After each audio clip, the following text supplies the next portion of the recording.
Daleville High School sending parents a letter from the Alabama Department of Public Health saying a student at the school tested positive for whooping cough. The case was found late this week and impacts the high school and one bus route.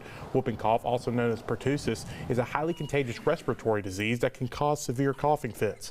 The disease is covered by mandatory vaccinations for school-age children, and the school is urging parents to ensure their children are up to date with their immunizations.